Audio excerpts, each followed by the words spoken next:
What's up, YouTube? I just wanted to share some starting a business advice for you. Excuse me. I'm 27 years old. I started my business. I started my business. Excuse me. Like right after I turned 21. Would have started so much sooner if I would have somehow knew entrepreneurs or business owners, like somehow like within my family, friends or friends' family, something like that. I'm from a middle class area at best, um, type of neighborhood. So like no one knew any business owners or entrepreneurs. Like I'm the only one of all my friends and their families that blah blah blah. So anyway, I have some advice for you. One thing I recommend is if you're just starting or if you're about to start or you're reading books and you want to start, highly, highly, highly recommend go to entrepreneur.com, click around, find some stuff to do on there. One thing I totally recommend is you go to the Great Minds of Business. Just like go to Google and type in entrepreneur.com. I'll find it real quick. Entrepreneur.com. Great Minds. I'll just put Great Minds. All right, so it's called Great Minds of Business, Visionary Entrepreneurs. So yeah, just type in Great Minds of Business, entrepreneur.com. Click on that link. It has in alphabetical order basically what they consider the greatest entrepreneurs of all time, and that goes all the way back from the I don't know, early 1800s till now. I mean, it's not super crazy. It's all relative. But wow, it only takes about 5 to 10 minutes to read each one. The longest one is Henry Ford. It's like 4 pages, but most of it's 1 page long. Super easy and fun to read, and I totally recommend it.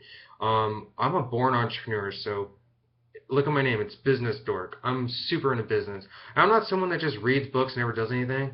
Like, I know about maybe 15 people that read Rich Dad Poor Dad, and they never did a thing. And I would try to convince them so much. So when are you going to start? What are you going to do? Do you have any ideas? Just try something, like, start already. Most people are into MLMs and they never start a business, dude. But, like, that's not me. I've never found MLMs interesting or... Actually, when I was, like, 14... But then, like, when I found out what it really is, I was like, I didn't even get involved, dude.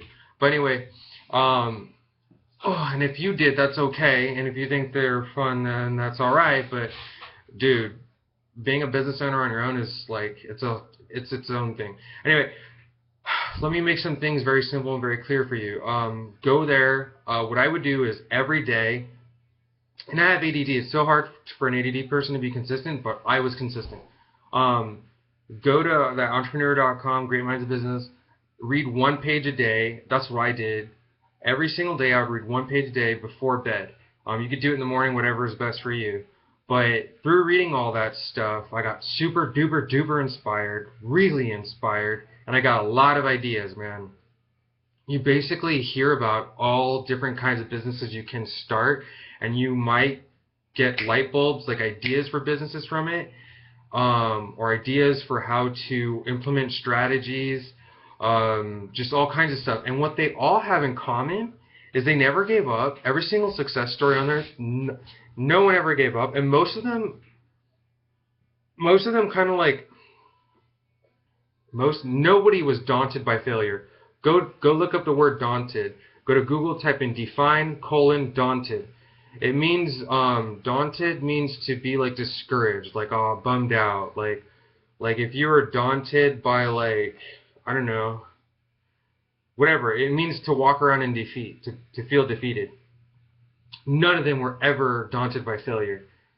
If they failed, it's as if they didn't fail. Like they were just super motivated 100%, not even 1% less motivated. Matter of fact, if they made any sort of mistake or failure, they were like 10% more motivated than before. Like if they were giving it 100%, then after they did some sort of mistake, they gave it 110%. Like it's really interesting. And that was the key ingredient for all their successes, and that's the key ingredient for any entrepreneur's success. Like I think it's a lottery ticket if you freaking are just successful all the way with no failures. That's like impossible, dude. Like everybody has, and when I say failure, I don't mean failure like, oh my gosh, you so totally failed. I mean, like anything. It'd be like small little mistakes you make, whatever, dude. But it's instead of me continuing to talk about it, if you're serious, just go freaking check it out right now and see what I'm talking about. Like, it's super fun, dude. Like, oh man, my favorite. I forgot the dude's name. He has a hard to pronounce name, but basically, oh man, I didn't want to share it. Like I'll just keep to myself. It's really cool though. I have favorites for sure. Like I have some favorite entrepreneurs, you know. And as a business owner, maybe in a little way you should kind of like admire entrepreneurs. The way people admire athletes, like oh Kobe Bryant is my favorite. Like I have my favorite entrepreneurs of all time, you know, from that list. And anyway, through reading all that, I knew for sure. I knew what kind of business I want to be in. I'm like, okay, like I already had ideas, you know, like, and then before I started my business, I seriously had a notebook like this thick, front and back each page filled in with ideas. Like I'm someone that is able to come up with ideas. Some people have a harder time, whatever. But when you're totally like living, eating, breathing, you know, you're going to start a business, ideas just start rushing in. I recommend you keep a pen and pad on you at all times so you can write your ideas down, like a little pad like this that fits in your pocket, and then just keep a pen on you. Be disciplined enough to always have a pen on you. Put one in your car too. Put two in your car, and just write down all the ideas that you get.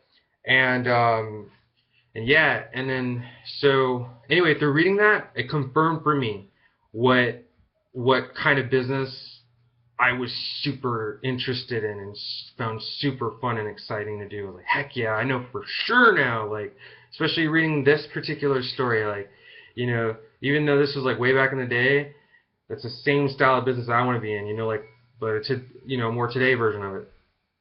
Not saying it's the same industry, not saying it's the same, it's hard to explain, dude, but same kind of way of selling things, you know. So like instead of having, yeah, I'm not going to get into it, but so that, and then let me make it very clear for you. Starting a business is not impossible. It's not confusing. It's not like, it's not really hard to do, bro. Honestly, in the most expensive areas there are, a business license is $50. Okay, so a business license for you is $50 or less. It might even be $20. It might even be like $10. You know, and basically what you do is you first you think of a business name. You go to your county collector or county recorder office. You it's called a fictitious business name. You spend like $20 you know, on your name, and then they tell you, okay, now go get a business license. So they give you a fictitious business name thingy. You could do it all. It could all be done in like 3 hours or less. So you go there, and then you go to your city, wherever you're going to do your business at. Then you go to the city, you go to the business department of that city, and you say you want to get a business license. They say, let me see your fictitious business name paper, which you should have on you because you just went. Boom, you hand it to them, and then they charge you anywhere from like $10 to $50, no more than $50, you know, for the most expensive ones as far as I can think of. And then all of a sudden you got a cool little piece of paper. That's a freaking business license, dude. And you put it up on your wall. And then if you're in the if you happen to be in the if you're gonna sell products, then you get a seller's permit, and the seller's permit's free. Matter of fact, you get your seller's permit from the same place that you get your business name. Usually they're like, okay, now you're gonna want to go downstairs and catch the elevator, blah blah blah, and go get your seller's permit. You stand in line for like 15-20 minutes. And you get a seller's permit. Seller's permit is a yellow piece of paper. It's really freaking cool.